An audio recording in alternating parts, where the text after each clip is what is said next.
नमस्कार दोस्तों, आपका स्वागत है आपके अपने YouTube channel A to Z mobile repairing में। आज आप जानेंगे MI5A में नेटवर्क वीक या स्लो नेटवर्क की समस्या को हम कैसे सॉल्व करेंगे, कैसे फिक्स करेंगे। MI5A ही नहीं, MI के अलावा और भी मॉडल हो सकते हैं या और भी ब्रांड हो सकते हैं जिनमें आपकी स्लो नेटवर्क या वीक नेटवर्क की समस्या आ रही हो। तो आपको कुछ इसी तरह से सॉल्व करना है, फिक्स करना है, ट्रेस करना है, जाँचना है और 100% अगर ऐसी कोई समस्या आपके साथ आ रही है तो ज़रूर सॉल्व होगी, फिक्स होगी। मैं इस चीज़ के लिए दावा कर सकता हूँ क्योंकि मैंने ऐसी ही कंडीशन के बहुत से मॉडल्स को जो है रिपेयर किया हुआ है और ऐसी जो प्रॉब्लम्स आती हैं अक्सर इन्हीं कुछ कारणों की वजह से आती हैं। तो फ़िलहाल हम शुरू करते हैं अपने इस वीडियो को और सबसे पहले मैं यहाँ पे नेटवर्क एंटीना की डिब्बी को कनेक्ट कर देता हूँ और एक पेंच यहाँ पे लगा देता हूँ जहाँ पे हमारा नेटवर्क एंटीना पैड है, और ताकि हमारा जो एंटीना पैड है वो कनेक्ट होता रहे हमारी नेटवर्क एंटीना की डिब्बी से या रिंगर डिब्बी से। तो चलिए अभी आपको सबसे पहले हम इस सेट की जो कंडीशन है, जो प्रॉब्लम है एक्चुअल में और क्या पोजीशन है, वो आपको दिखाते हैं कि इस समय जो हमारे फ़ोन पे हमारी प्रेजेंट स्थिति में जो है नेटवर्क की कंडीशन क्या आ रही है, कितना नेटवर्क आ रहा है, कितने पॉइंट आ रहा है। क्योंकि अंतर भी हमें पता चलना चाहिए रिपेयर होने के बाद या रिपेयर होने से पहले क्या आ रहा है। तो फिलहाल हमने सेट को ऑन कर लिया है और यहाँ थोड़ा सा सेट हमारा स्लो वर्क कर रहा है क्योंकि इसका इंटरनल स्टोरेज जो है कम्प्लीटली भरा हुआ है, जिसकी वजह से और थोड़ा लेट नेटवर्क आता है इसी वजह से इस सेट पे। तो यहाँ देखिए अभी जो है सिर्फ और सिर्फ दो नेटवर्क ही शो कर रहा है। दो नेटवर्क, अप एंड डाउन भी नहीं हो रहा, अभी सिर्फ और सिर्फ दो नेटवर्क शो कर रहा है, जो कि यहाँ पे कम है। अगर देखा जाए यहाँ पे 4 से 5 नेटवर्क या फुल नेटवर्क, 3 से 4 नेटवर्क या फुल नेटवर्क की कंडीशन आती रहती है लगातार किसी अदर फ़ोन पे अगर हम चेक करेंगे तो। जहाँ पे अभी भी हैं हम लोग या फिर जिस जगह पे हम काम कर रहे हैं या फ़ोन रिपेयर कर रहे हैं वहाँ पे, क्योंकि ये एयरटेल का नेटवर्क है। तो अब इसे हमें सॉल्व करना है, फिक्स करना है। देखिए यहाँ पे किसी ने काम किया हुआ है, PFO की स्टील को कट किया हुआ है और काम किया हुआ है पहले से। पर ये प्रॉब्लम क्यों आई, कहाँ से आई, इसका भी रीज़न आपको हम बताएंगे और क्या कारण था इसका वो भी बताएंगे। तो फिलहाल फिंगर डिब्बी को जो है हम ओपन करते हैं, यानी एंटीना पैड जो हमारा है उसे ओपन करते हैं, एंटीना डिब्बी को ओपन करते हैं जो भी है। और सबसे पहला रोल आपकी इसी डिब्बी का या इसी एंटीना पैड का है या इसी एंटीने का है, जो भी कह लें आप इसे, रिंगर डिब्बी बोले या एंटीना बोलें, इसी का प्रॉब्लम हो सकता है सबसे फर्स्ट। वो क्या, गलत कनेक्टर या फिर जो भी लोग हैं क्या करते हैं, पेट्रोल से सेट को वॉश करते हैं, चार्जिंग कनेक्टर को जब भी कार्बन हो जाता है या गंदगी हो जाती है वहाँ पे, तो उससे क्या है डिब्बी चटक जाती है, टूट जाती है। या फिर गलत कनेक्टर लगाने की वजह से, पेंच लगाकर टाइट करने की वजह से भी डिब्बी टूट जाती है, क्योंकि कनेक्टर की हाइट ज़्यादा होने की वजह से डिब्बी इस तरह से ख़राब हो जाती है। तो वो कंटिन्यूटी जो होती है माइनस और प्लस के बीच में, ग्राउंड के बीच में, वो नहीं रह जाती, जिसकी वजह से वीक नेटवर्क की समस्या आती है। वो भी मैं आपको चेक करके यहाँ पे दिखाऊंगा।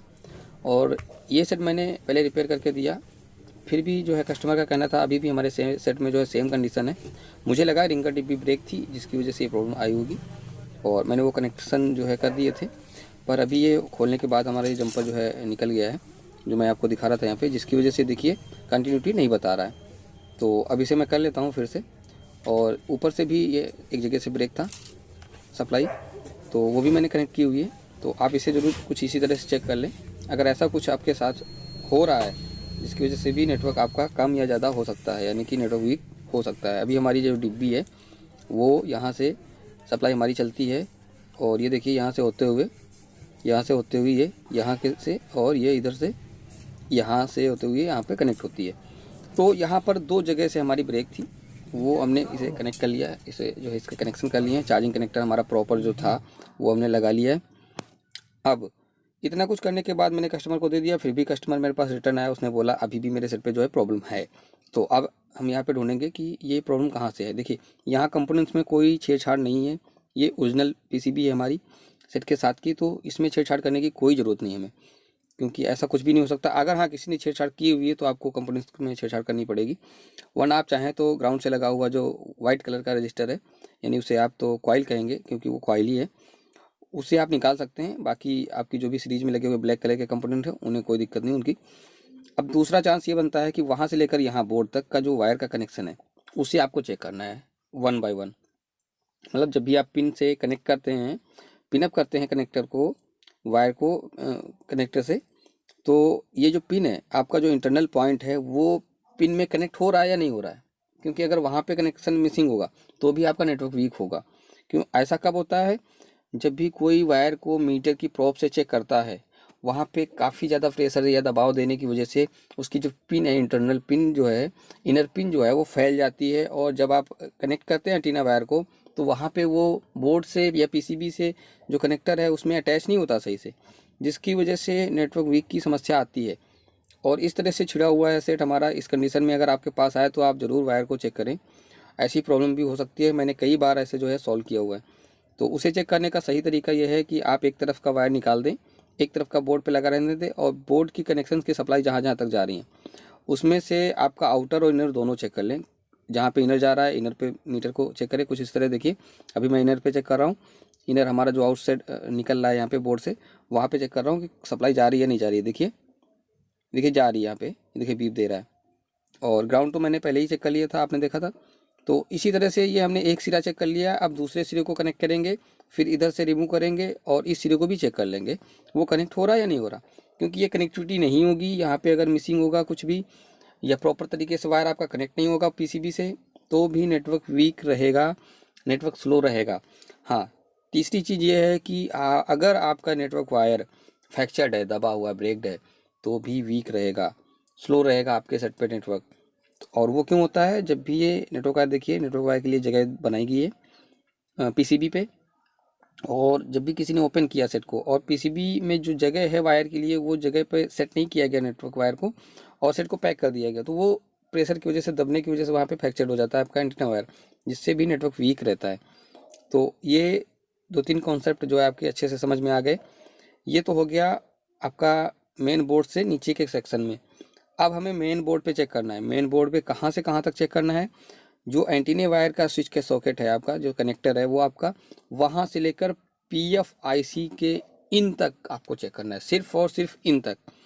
नेटवर्क वीक स्लो नेटवर्क की समस्या पीएफ के कनेक्शन के आउटर पॉइंट से लेकर, यानी ये जो नेटवर्क वायर का सप्लाई आपका जा रहा है और जहाँ पर भी पीएफ में जा रहा है वहाँ से लेके यहाँ नेटवर्क एंटीने तक की सप्लाई में कहीं ना कहीं प्रॉब्लम, शॉर्ट सर्किट या फिर ब्रेकनेस होने की वजह से वीक नेटवर्क की समस्या आती है। ये चीज़ आप याद रखना हमेशा। नेटवर्क की वीक की समस्या जो है आईसी से आप अगर माने तो 5 से 10% भी नहीं होती है, 5 से 1% मान के चल सकते हैं आप। 5% से 1% हो सकती है आईसी की वजह से हो, बाकी 90 से 95% जो है सिर्फ और सिर्फ यहाँ से सप्लाई का ब्रेक होना, वीक होना, शॉर्ट होना या लीक होना, यही सभी चीज़ें, या नेटवर्क वायर का ख़राब होना, ये सब चीज़ें हो सकती हैं। तो यहाँ पर जब मैंने ट्रेस किया, ये देखिए सारी सप्लाई, क्योंकि यहाँ पे ग्राउंड से भी फिल्टर लगे होते हैं, उसकी वजह से चेक करना थोड़ा मुश्किल होता है। देखिए यहाँ पे ग्राउंड बता रहा है, ठीक है। और जब इसके हम स्विच, एंटीना स्विच के आउटर साइड पे से चेक कर रहे हैं, ये यहाँ पे जो कैपेसिटर लगा हुआ है, तो बीप नहीं आ रही इस साइड में ग्राउंड पे, ग्राउंड से, क्योंकि आनी चाहिए, क्योंकि ये कनेक्शन यहाँ पे कंटिन्यूटी में आता है। तो जब भी इधर सप्लाई हमारी ग्राउंड बता रही है तो इधर भी बतानी चाहिए। उसका इनसाइड अगर बता रहा है तो आउटसाइड भी बताना चाहिए ग्राउंड से, लेकिन नहीं बता रहा। तो इसका मतलब ये है कि ये हमारा एंटीना स्विच जो है वो ख़राब है, या ये वीक हो गया है, या इसके अंदर का जो कनेक्शन है मिसिंग हो गया है। एंटीना स्विच में क्या होता है दोस्तों, दो पत्ती होती हैं, ब्रेक हो जाती है, जो आपस में शॉर्ट होती रहती हैं, कुल मिला के आपस में शॉर्ट ही होती हैं। और जो आपको बीच में होल दिखता है एंटीना स्विच में, अगर उसमें आप पिन को चुभाएंगे या कुछ भी करेंगे तो वो आपका जो कनेक्शन है लूजिंग हो सकता है। और ऐसा प्रॉब्लम तभी आता है किसी ने जब एंटीना स्विच के साथ जो है छेड़छाड़ की हो, या उसकी पिन को दबाया हो प्रेशर से, या पिन वगैरह या मीटर वगैरह की मदद से चेक करने की कोशिश की हो, उसकी वजह से ये ओपन हो जाता है। ये देखिए ये ओपन हो चुका है, एंटीना हमारा जो है ओपन हो चुका है और ये काम नहीं कर रहा है। यहाँ पे जो सप्लाई है आर पार पास नहीं हो रही, हमारी जो इनर सप्लाई है, मेन एंटीने की सप्लाई है, वो पास नहीं हो रही थी, जिसकी वजह से हमारा वीक नेटवर्क आ रहा था। नेटवर्क आ रहा था वो ये किस लिए आ रहा था, क्योंकि वहाँ पे जो हमारी फ्रीक्वेंसी है हाई फ्रीक्वेंसी में चलती है, जिसकी वजह से वो, अगर देखा जाए पर्टिकुलर शॉर्ट तो नहीं थी, बीप नहीं दे रही थी, मतलब शॉर्ट नहीं थी, कनेक्टेड नहीं थी, पर जो है नेटवर्क हमारा फ्रीक्वेंसी में चलने की वजह से वो नेटवर्क पास हो रहा था हमारा, हल्का सा पास हो रहा था, बहुत मामूली सा, और जिसकी वजह से नेटवर्क आ रहे थे। लेकिन अगर आप स्विच को निकाल देंगे तो नेटवर्क आना बंद भी हो जाएंगे। अगर बिल्कुल से निकाल देंगे नेटवर्क, जिस तरह से दो आ रहे थे वो भी नहीं आएंगे। तो ये चीज़ ध्यान रखना। तो आप चाहें तो यहाँ पे स्विच को लगा सकते हैं, अगर स्विच नहीं लगाते हैं तो आप जंपर से शॉर्ट भी कर सकते हैं। इसको कोई ख़ास प्रॉब्लम नहीं आने वाली। 1-2% 3% आ जाए नेटवर्क वीक की समस्या तो नहीं कह सकते, बाकी 100% ये सॉल्व हो जाएगा। अगर आप चाहें तो एंटीना स्विच को लगा सकते हैं, अगर आपके पास कोई स्क्रैप बोर्ड है वहाँ से निकाल के, या फिर आप चाहें तो इसे शॉर्ट कर सकते हैं जैसे कि मैंने किया हुआ है। तो फिलहाल तो अभी हम सेट को ऑन करके चेक करने वाले हैं दोस्तों कि क्या हमारा फ़ोन जो है कंप्लीट हो चुका है या नहीं हो चुका है। तो चलिए देखते हैं।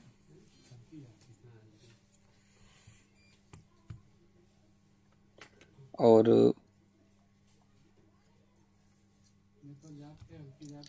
नेटवर्क एंटीना की डिब्बी का एक पेज जो है वो हम कनेक्ट कर लेते हैं ताकि जो है एंटीना पैड हमारा टच होता रहे।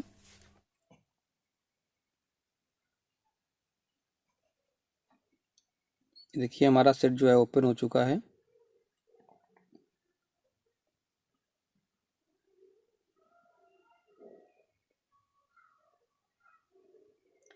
नेटवर्क थोड़ा सा वीक क्या है कि स्लो है, इसमें अभी तक आया नहीं। देखिए अब आ चुका है। फ़ोन का स्टोरेज बहुत ज़्यादा फुल होने की वजह से थोड़ा सा लेट में आ रहा है नेटवर्क। बट देखिए अभी जो आया हुआ है नेटवर्क, फुल नेटवर्क आया हुआ है और कम नहीं हो रहा, यानी वीक नहीं हो रहा। तो इसका मतलब वो हमारा जो एंटीना स्विच है वो सप्लाई को प्रॉपर तरीके से पास नहीं कर पा रहा था और मीटर पे रीडिंग भी नहीं बता रहा। अभी ये देखिए नेटवर्क बिल्कुल भी डाउन नहीं हो रहा, लेकिन नेटवर्क जो है सिर्फ और सिर्फ 2G आ रहा है, 4G अभी नहीं आ रहा। ये देखिए 4G नेटवर्क नहीं आ रहा है। तो पहले हम सेटिंग में जाके देखते हैं। देखिए ई आ चुका है पर 4G नहीं आ रहा। तो हो सकता है नेटवर्क सेटिंग से जो हमारा 4G ना लगा हो। तो 4G नेटवर्क भी चेक कर लेते हैं। चलिए 4G LTE सेट करते हैं। और नेटवर्क जैसा कि आपको बताया हमने, फ़ोन का स्टोरेज फुल होने की वजह से थोड़ा सा स्लो या वीक काम कर रहा है। तो हम चेक कर लेते हैं। 4G नेटवर्क के लिए अभी नहीं आया, तो एक बार 4G नेटवर्क के वोल्टेज चेक कर लेते हैं। 4G PIC हमारी, उस पर वोल्टेज आ रहे हैं या नहीं आ रहे हैं। तो ये देखिए वोल्टेज चेक करते हैं हम 4G PIC पर, यानी पावर एम्पलीफायर IC पर, कि हमारा जो नेटवर्क है वो क्यों नहीं आ रहा, या फिर उस पर वोल्टेज नहीं मिल रहा है क्या, या ड्रॉपिंग है वोल्टेज की। तो ये देखिए हमारा 4G PIC के लिए एक वोल्टेज हमारे यहाँ पर इस कैपेसिटर पर आते हैं और एक हमारा यहाँ पे कैपेसिटर पे आता है। तो इसके अपर साइड में आता है। देखिए यहाँ पर भी हमारा 3.56 वोल्टेज आ रहा है। इसका मतलब ये वोल्टेज का इशू नहीं है अभी। तो हमारा नेटवर्क आ जाएगा, थोड़ा सा रुक के आएगा, यानी कि हमारा फ़ोन थोड़ा सा स्लो वर्क कर रहा है जिसकी वजह से देर में नेटवर्क आता है, पर आ जाएगा। ये देखिए वोल्टेज आ रहा है, नेटवर्क आ चुका है, 4G नेटवर्क भी आ चुका है। और 2-3 करके नहीं आ रहा है, 4-5 या फुल नेटवर्क आ रहा है, 3-4। 4G है, थोड़ा सा वीक है यहाँ पे हमारे यहाँ। तो फिलहाल दोस्तों हमारा ये वीडियो आपको कैसा लगा? अगर अच्छा लगा तो लाइक शेयर और सब्सक्राइब जरूर कर दें हमारे इस चैनल को। तो मिलते हैं किसी अगले वीडियो में किसी नेक्स्ट चैनल के साथ। तब तक के लिए जय हिंद जय भारत।